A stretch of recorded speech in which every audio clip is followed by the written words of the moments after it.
Yesterday, y'all did a PhET assignment where you explored these different variables and how they compare to each other in gases. Today, we're going to talk about them and specifically what units they need to be in for you to do calculations with the gas laws. So by the end of this, you're going to take those graphs that you formed and those relationships, and we're going to make them into working formulas for each relationship. So like pressure and volume will have a formula, volume in moles, temperature and volume. But when you go to plug things into these formulas, they require specific units. So let's start at the top with pressure. Pressure is a force against a surface.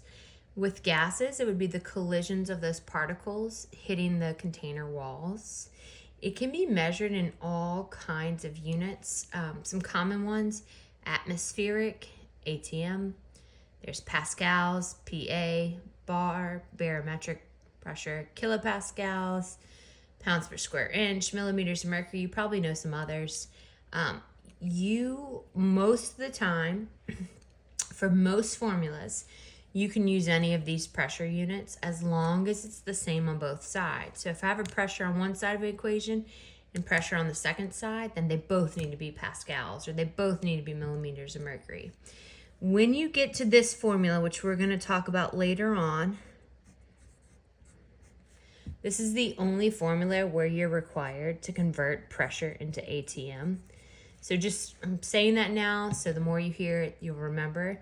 But all the other formulas that we work on today, it doesn't matter as long as it's the same. Let's say you're given one pressure in ATM and your second pressure is in torr. This is how you'll convert between them. And then you could just decide which unit you want them both in. So just an example problem, it's a little bit of dimensional analysis. Let's say you have 5.2 ATM and you want to know, okay, well, how many torr is that? So you might have to do some conversions. Always start with the known. So you would start with your 5.2 ATM. We know when we start with ATM, it must go on the bottom of the next step. Torr must go on top. And so the numbers that you're going to put here and here just come from this line right above. So I would find ATM and I would put a 1 with it. I would find torr and I would put 760 with it. And then I would go ahead and I would get that answer. And when you do that in active, it probably won't count off if you don't think about sig figs. But I think you have some problems where all you do is convert. So our raw answer is 3,952 torr. If it does want sig figs, this is 2.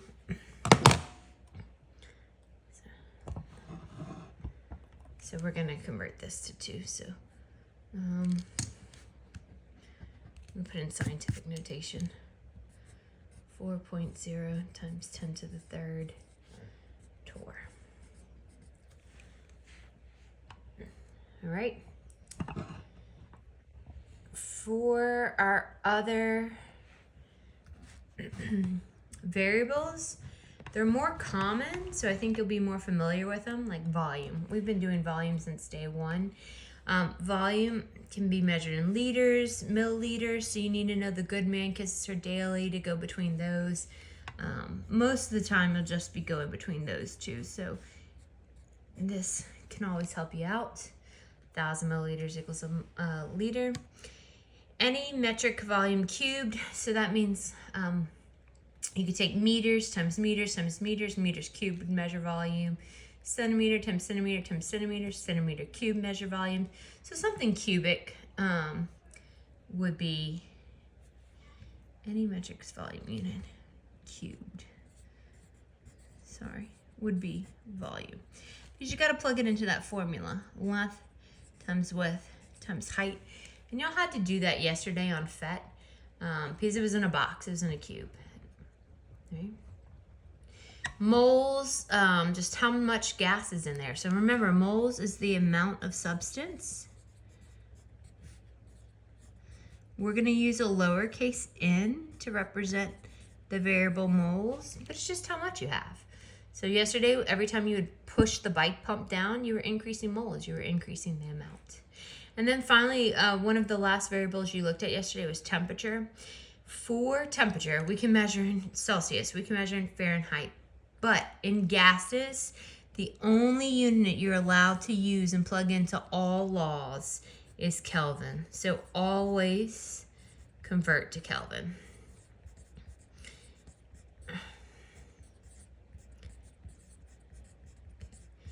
These formulas down here you've seen before. This is how we get between all of our units of temperature. This is the one right here that you're going to be using the most. Most of the time they just give you temperature in Celsius. Just add 273 to it. You could add 273 or 273.15. It doesn't really matter. You're going to get a close enough answer. But the reason we don't want Celsius or Fahrenheit is those have negative temperatures. And so if we plug a negative temperature into a formula, it might give us a negative volume, a negative mole, a negative pressure. And that's not possible. So we want to go to the absolute scale. The smallest number on the Kelvin scale is 0. And so everything after that is positive. So this is the temperature we want. We want to work with the absolute temperature scale. So yesterday, when you were looking at pressure and volume, and you looked at their relationship between each other, you were looking at Boyles' law. We just didn't call it that yesterday. And so you should have seen that they are actually inversely related. And these are the only two variables where we're going to see they don't have a direct relationship. So you should have seen that when, maybe put over here, when your pressure went up because your volume went down. So you were kind of squeezing all the gas particles into a tighter space. And so they're hitting the containers at the wall a lot more, and they're increasing the pressure. And the opposite is true. If you would have expanded that box and opened up the volume, then the gases have to travel farther before they collide with the walls. And so we're going to see a drop in pressure. All right. And so then these two kind of have an inverse relationship. So we'll put volume down here. We'll put pressure right here. And so when we have a low volume, pressure's pretty high. When we have a high volume, pressure's pretty low. And so our graph kind of slopes like this. All right. So our equation for Boyles' law is pressure 1 times volume 1 equals pressure 2 times volume 2. And that's just to keep our 1's on the same side of the equation and our 2's. The 1's are your initial condition. So initially you're at this pressure and this volume, and then you change one of them, like you make the volume bigger, you make the volume smaller, and what does the new pressure become? So this is the equation we'll be using. Just a reminder, doesn't matter what you plug in for pressure as long as it's the same unit. Doesn't matter what you plug in for volume as long as it's the same unit. So let's try one out. We have helium gas in a balloon, and it's compressed from 4 liters to 2.5. So I can see right away this is volume, and I'm going to put a 1 with that because that's what I'm starting with, and then I'm going to compress it to a smaller volume. Then it says at constant temperature. And that's kind of there to let you know, hey, you can ignore it. If you start with 100 kelvins, you're ending with 100 kelvins. So temperature's not changing. It's not going to be the reason that we're going to see a pressure change. If the initial pressure was 3 atm, so initial, so that's pressure 1, when it was 4 liters, okay, so I'm not going to label that again, it's just repeating the same number. What is the new pressure? So this is saying, hey, what's your pressure 2? We don't know what it is. It's not that. That's your volume 2. You see those are the same numbers? So don't just see a number and say, oh, that's the one I need. Make sure you're reading it for context. And so now I'm just checking units before I plug in. Okay, both my volumes are in liters. This pressure's in atm, so when I find my new pressure, it will also be in atm. The units should match. So for pressure 1, I'm going to plug in atm. For volume 1, I'm going to plug in my 4 liters. Okay, pressure 2, I would like to know it. Volume 2 is 2.5. So from here on out, it's algebra. In case you're rusty, I'll show you my work, but if I see this and then the answer, then I'm gonna have the marking on the key give you full credit. You don't have to show me the intermediate steps. I'm gonna show you all that, just again, in case you're rusty. So 3 times 4 is 12. P2 times 2.5. And if you want to call P2 X, like if you can. And so what would you do to isolate P2? You would divide both sides by 2.5. All right. So when you go to solve P2, remember it's going to be an ATM, and you're just putting in your calculator 12 divided by 2.5, 4.8. And the unit should go behind it, ATM. Everything get 2 sig figs. And so then always ask yourself, does that make sense, okay? So we know Boyles' law, they are inversely related. Our volume went down. So if your volume went down, what should your pressure do? Your pressure should go up. So then ask yourself, did it go up? It did. It started from 3 and it's ending at 4.8. So contextualize it. Make sure it makes sense. Make sure you got the right number. And then you should be good from there. So next we have Charles's law. Charles is going to look at volume and temperature. So if you look at your data from PhET yesterday, the ones that where you had the volume changing, like you were making the box larger or smaller, and then you were recording how the temperature changes. And what you were doing is you were keeping pressure and the number of particles constant. So when you saw that, you should have seen a direct relationship. So if we increase the temperature of the gas will start to expand out, right? Assuming that your container isn't rigid or fixed. And then if we take the temperature and we decrease it, that gas is going to start to condense down. And so here is our direct relationship. So I'm going to put temperature on the X. And put volume on the Y. And so when volume's high, temp should be high. So we're just going to see them increasing together in this direction, right? And conversely, they would decrease together if we were going down in this direction. Now, for our formula, I'm going to write it one way without denominators, just because I find students don't do the best when there are denominators in it. So my formula would be volume 1, temperature 2 equals volume 2, temperature 1. If you don't like that, or if you're like, oh, I'm going to forget to switch those around, those aren't the same number, you could also use volume 1 over temperature 1 equals volume 2 over temperature 2. And so that way the ones are on the same side, the twos are on the same side. It's totally up to you. You're going to get the exact same answer. One big thing I'm going to point out is for either of these, no matter what, temperature has to be in Kelvin. And so again, you'll see a lot. If it's not in Kelvin, it's usually in Celsius, and we'll have to convert it. Your volumes can be in any unit as long as it's the same on both sides. So when I go to solve this next problem, I'll work them both out using the same formula, just one here and one here. And that way you can just kind of check your setup. If you want to pause it, read the problem, try it, come back and check your answer, feel free to do that too. That's fine with me. A sample of argon initially has a volume of 3.5 liters. So initially, that's our first volume at 15 degrees Celsius. So that's our first temperature. What is the new temperature? So I don't know it. What is it? In Celsius. Okay. So when we get our formulas working, we put answers in Kelvin and we get our answers out in Kelvin. We'll just have to do one more step to get it to Celsius at the very end. When the volume of the sample is changed to 1.25 liters. So now I can see everything that I have. I can see what I'm looking for, and then just pick which formula do you like better and plug it in. Temperature 2. Volume 2 is 1.25. And then temperature 1. don't plug in 15.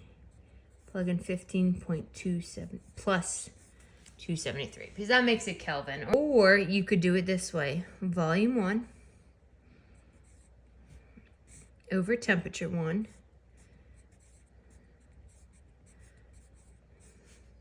equals volume 2 over temperature 2. And so we'll just work it out both ways. You'll see we get the same answer. All right, so if this was an active problem, you might be really excited. You got an answer, type it in. But remember, the question asked us for Celsius. So to go backwards to Celsius, Celsius would be your kelvins minus 273. So now everybody would do the same thing. 102.8 minus 273, negative 170.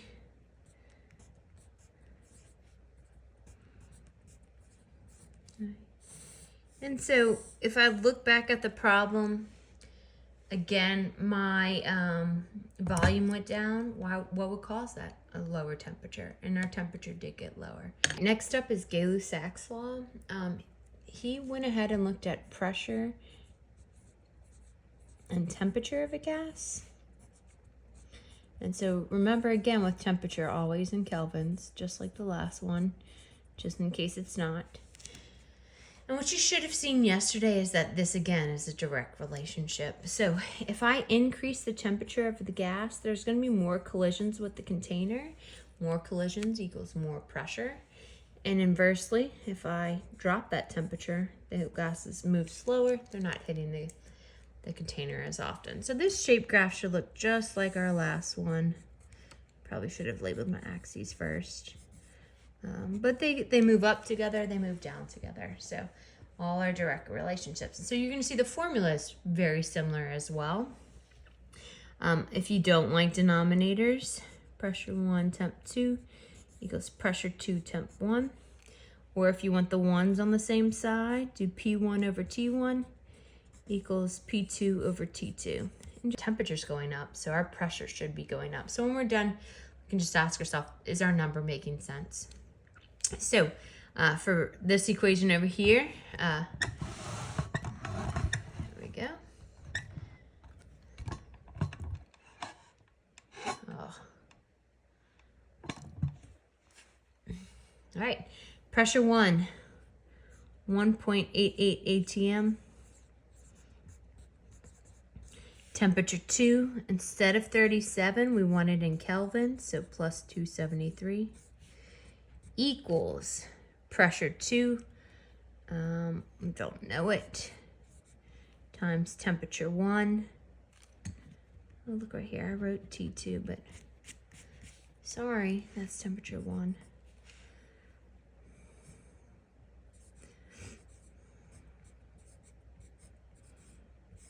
Okay.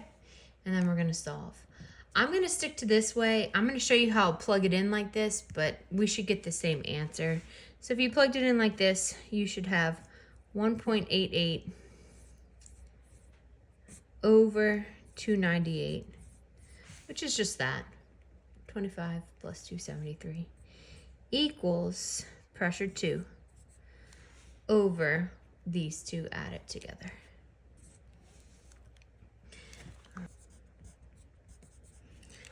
Either way, you should get 1.96. I'm going to try and stop showing all the algebraic steps. Our temperature went up. Our pressure should go up.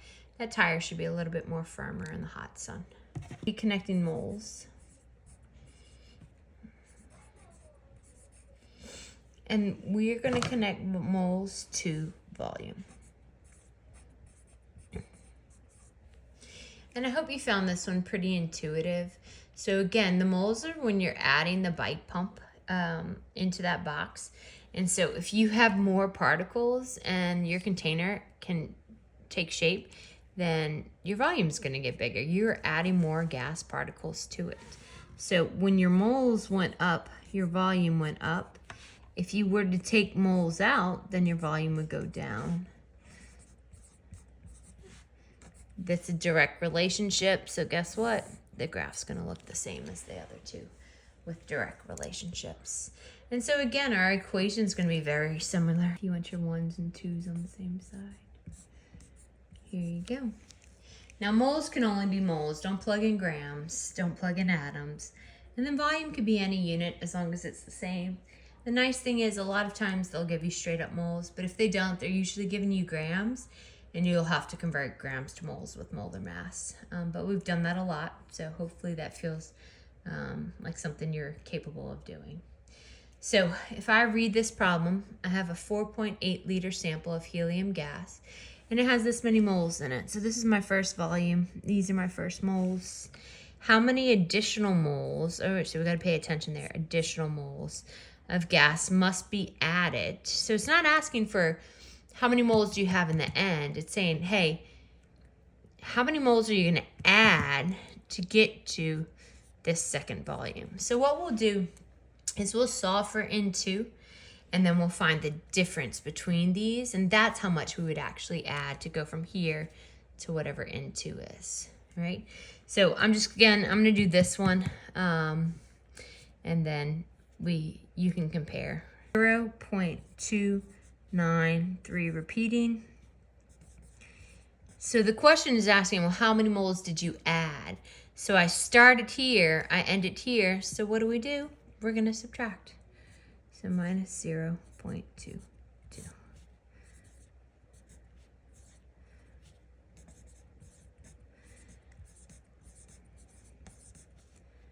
All right, and just be careful. Pay attention to your questions on active in case it asks you something like that. So let's take a look at the combined gas law. It's going to take Boyles, Charles, and Gay-Lussac's laws and combine them all into one. So that way you don't have to memorize 3 individual formulas. So the equation, I'm going to give you 2, because if you don't like denominators, use the first one. If you'd rather all the 1s and 2s on the same side, use the second one. But P1 V1 T2 equals P2 V2 T1. And so you can kind of see, okay, it has all the variables there. We're not going to worry about Avogadro's law incorporated into this just yet. Let's see. The other one is P1 V1 over T1 equals P2 V2 over T2. These are the exact same thing. You also pick the one you like more. Temperature has to be in kelvins. Doesn't matter for pressure, make it the same. Doesn't matter for volume, make it the same. Now, let's say you know this formula and you have to figure out, okay, the question is specifically asking me about Boyles. What did Boyles say? Do Boyles connect pressure and volume, pressure and temperature, temperature and volume? I'm not sure. So, because you need to be responsible for the scientists, we're going to put them in alphabetical order. We had Boyles, we had Charles, and we had Gay-Lussac's law. All right, so the very first 2 variables go with the first in the alphabet, Boyles. Boyle talked about pressure and volume. Charles, the next in the alphabet, goes with the next 2 variables. He talked about volume and temperature. And so then what's left? What haven't we connected? And that's Gay-Lussac's. So pressure and temperature, that's what Gay-Lussac looked at. Right? And so what you can do is when a question tells you that something is constant, you can just ignore the variable that's constant. So that way you don't have to worry about it. If all 3 variables change, then you can use this formula. So I'm just going to go back to a question we've already done and just show you how to get the formula from it. So for example, on this one, if I'm reading it and I know this gas law, I would say, okay, the pressure in an automobile tire is 1.8 atm at 25 degrees Celsius. What will the pressure be if the temperature warms? So I can see I have pressure, I have temperature, and another pressure. So do y'all see? I would just have right there Gay-Lussac's formula. And you can ignore those volumes. You would take them out. You're assuming that it's constant. So you don't have anything changing for volume. You ignore it. And then you would just plug in like we did here. You would get the same thing. But if all three variables are changing, then we could plug in one for everything and solve for our unknown. So this question down here has all three things changing, but before we can complete it, we need to know what STP is, because sometimes you're going to see questions and it says, when measured at STP. Okay, well, what does that stand for? So STP is standard temperature and pressure. Standard pressure is 1 atm.